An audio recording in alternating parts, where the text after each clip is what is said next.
Assalamualaikum semuanya, kembali lagi bersama saya Om Asyu. Kali ini dalam video saya akan menjelaskan bagaimana fungsi dari menu yang ada pada menu print.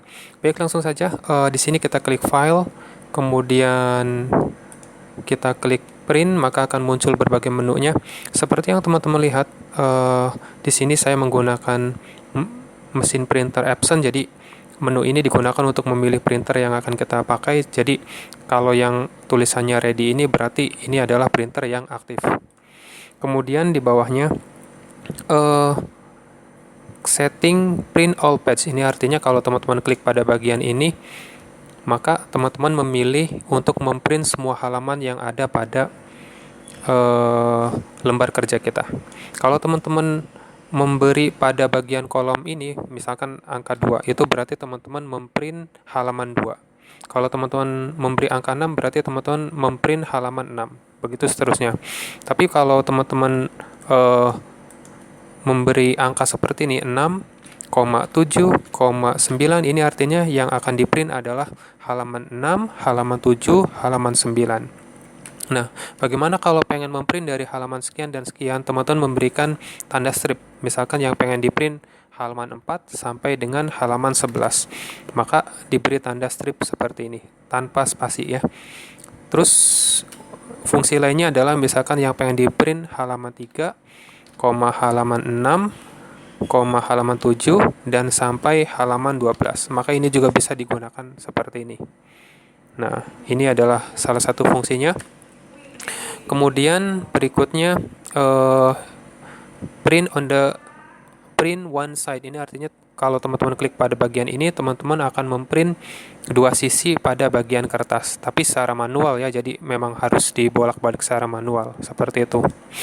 Kemudian kalau kita klik pada collate di sini, kalau teman-teman memberikan satu lembar, misalkan ada 5 lembar, teman-teman pengen memprint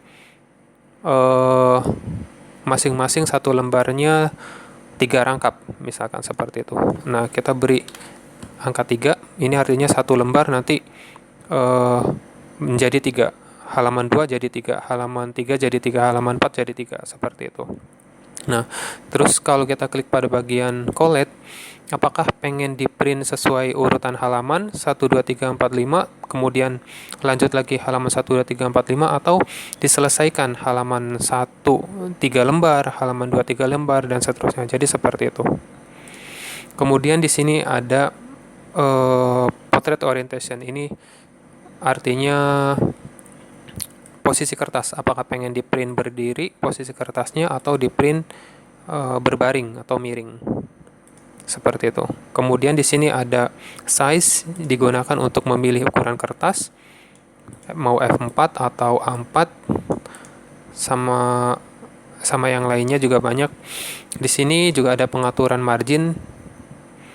Margin itu tepi ya, tepi bagian sampingnya itu pengen diberi margin berapa. Kemudian di sini ada page per sheet.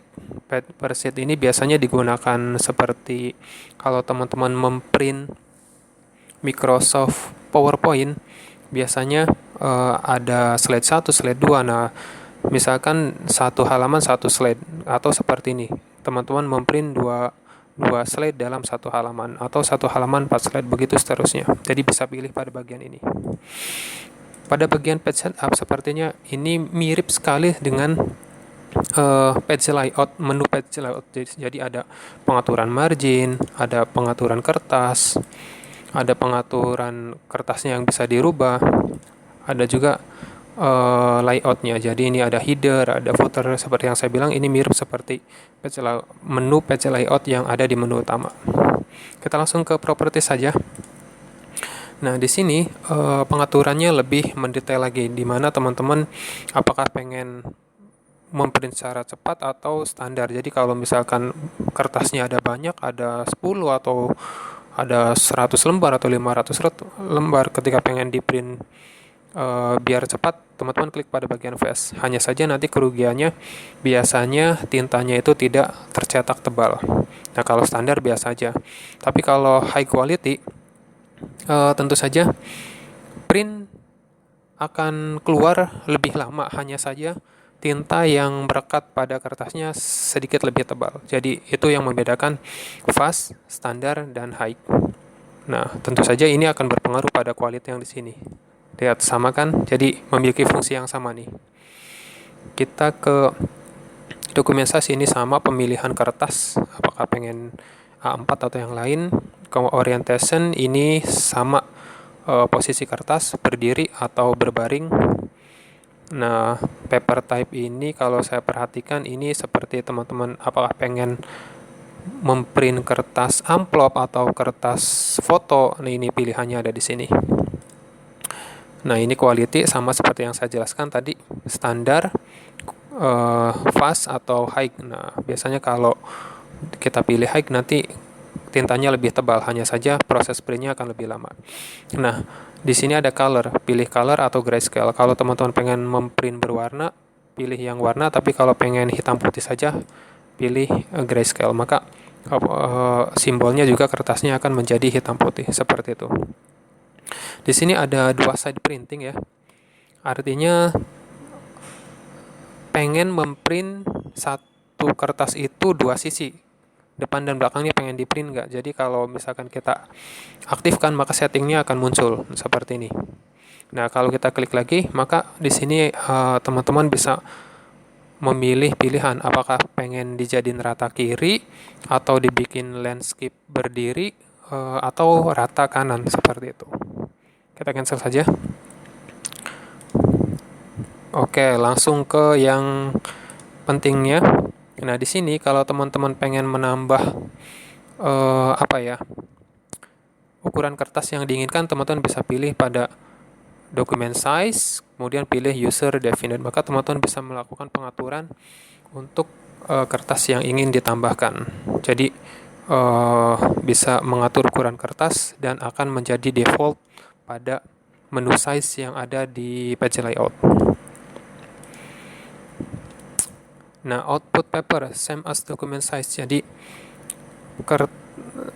dokumen yang dicetak itu pengen memiliki ukuran yang sama atau tidak. Jadi kalau pengen yang sama ya kita pilih saja same as document size, atau yang lainnya silahkan teman-teman coba-coba.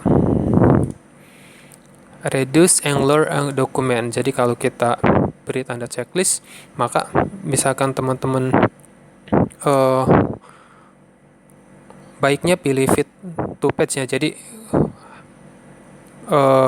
lembar kerja itu disamakan dengan kertas yang ada pada mesin printer. Tapi kalau pilih zoom out maka bisa diatur apakah nanti biarpun kertasnya teman-teman pakai F4, apakah hasil keluarannya dokumennya lebih kecil atau lebih besar, bisa diatur di sini. Kita pilih fit to page biar pas sama dengan margin serta kertas serta pengaturan yang sudah kita lakukan. Kemudian kita lewat saja. Nah, di sini ada maintenance. Maintenance ini sangat berguna ketika mesin printer teman-teman dalam keadaan bermasalah. Jadi, kalau mesin printer teman-teman lama tidak digunakan, biasanya ketika teman-teman melakukan print,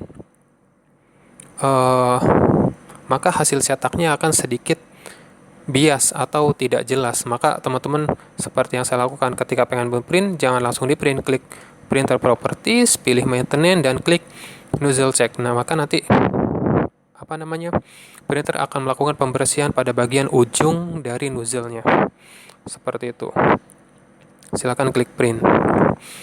Kemudian head cleaner. Nah, head cleaner ini digunakan untuk membersihkan ink cartridge-nya. Jadi kalau ink cartridge-nya teman-teman itu misalkan ketika mencetak tintanya berhamburan, tidak jelas, atau banyak, ada yang tebal, ada yang tipis, nah maka yang diklik adalah head cleaning. Terus kalau pada saat mencetak posisi dari tulisannya itu tidak jelas, ada yang miring ke kiri, ada yang miring ke kanan. Nah, teman-teman kliknya pada bagian print head alignment. Kemudian juga yang paling penting, biasanya ketika tintanya habis,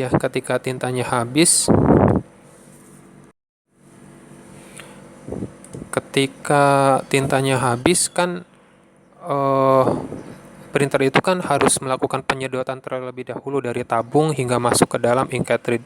Jadi teman-teman kliknya power ink infuse. Jadi ini istilahnya digunakan untuk memompa tinta dari tabung supaya bisa masuk ke dalam ink cartridge. Jadi kalau tintanya habis kemudian sudah diisi ulang tapi tidak mau mencetak, berarti teman-teman klik pada bagian power ink infuse ini. Seperti itu untuk gambaran sederhananya saja. Saya sengaja hanya men-skip atau menjelaskan beberapa bagian dari menu printer ini yang paling sering digunakan. Tapi saya persilakan teman-teman untuk bertanya kelanjutannya. Jadi misalkan ada bagian print yang pengen teman-teman ketahui yang tidak saya jelaskan tadi, silahkan tulis di komen dan insya Allah nanti akan saya jelaskan. Baik, itu saja video dari saya tentang berbagai macam menu dasar yang ada pada menu print. Terima kasih sudah menyaksikan. Assalamualaikum.